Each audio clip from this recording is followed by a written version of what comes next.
Hello. We were given Group 5's track design as our beginning constraint to create an exhibit that encompasses King Records at its time of production and how the media played a vital role in portraying social and cultural movements. These movements heavily impacted the music industry and the world we are living in today. The original concept revolves around an oval walking path that pushes you to circulate the center of the building from the first to second floor. This makes the court a very symbolic location for whatever items are exhibited there. Because of this design, most of our exhibits are located in the outer edge of the path and have interactive elements as you walk through spaces. In designing our exhibit, we focused on a family dynamic that would include kids, adults, and grandparents. For each age group, we thought of words that the particular patron would want in the museum. From there, we incorporated as many of those aspects as possible to create an enjoyable and immersive experience for everyone. Our exhibits are separated into 3 parts: King Records, Cincinnati history, and social movements. Along the way are different forms of media and technology that allow patrons to be constantly interacting with new information.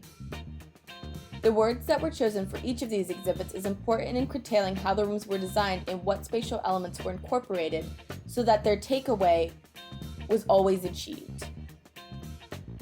From when you first entered the doors, the word that we chose was excited. In the King Records space, the words we chose were insightful, and for the core, that is for a very special exhibit, we chose the word bold. For the Cincinnati history, the word was nostalgic. After going upstairs, the patrons will encounter many interactive exhibits. The words that were chosen for these exhibits were engaging, social, and playful. From there, you'll enter into the social movement area. The words we chose for this area were somber, and in the video projection room, we chose the word reflective, hoping our patrons will leave feeling that they can make an impact on the world today. The museum begins as soon as you enter the doors. You are taken back in time to the 50s and 60s with neon lights, booth seating, and a jukebox with key music playing all around you. In the vibrant, spacious lobby, there is a giant poster covering 2 floors showing a man being lynched with the neon that is based on a flag flown during the 1920s. In this section, you can see just how large the poster is and how impactful the image on the scale that's provided. You will receive a jumpstick stylus that will allow you to interact with the exhibits and neons all over in your journey through the social and cultural history during King Records use. Neon strip under the poster around the corner and down the hall, where album covers cover the right wall.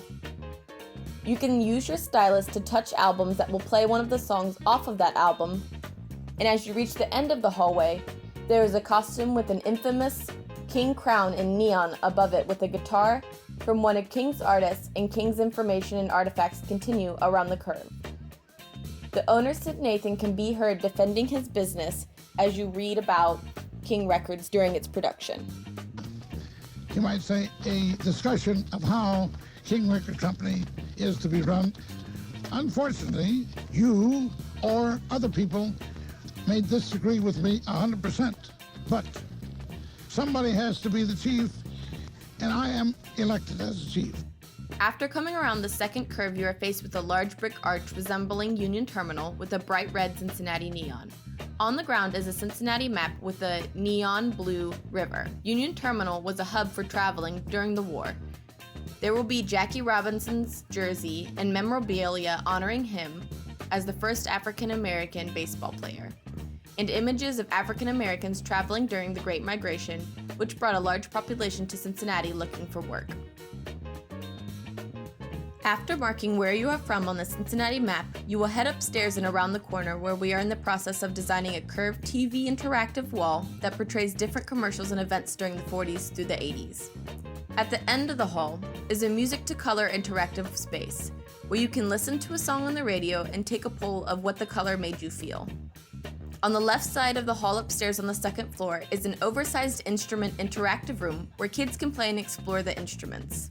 From this space, you will also be able to look down into the artifact room, which is the core of the entire building. In this room will be displayed artifacts from King Records, such as Bootsy's guitar, James Brown's sex costume, and the Carter family banjo. After passing the instrument room, you are faced with current culture and history. The neon lights stop here. Images of the Black Lives Matter protest and current news will be constantly updated with artist work. This area shows the injustice and struggles of today on panels. Past the panels is a projection room that shows a video of all the movements up until today and what they have achieved. Upon entering the room, the lights will turn your skin and clothes black and white.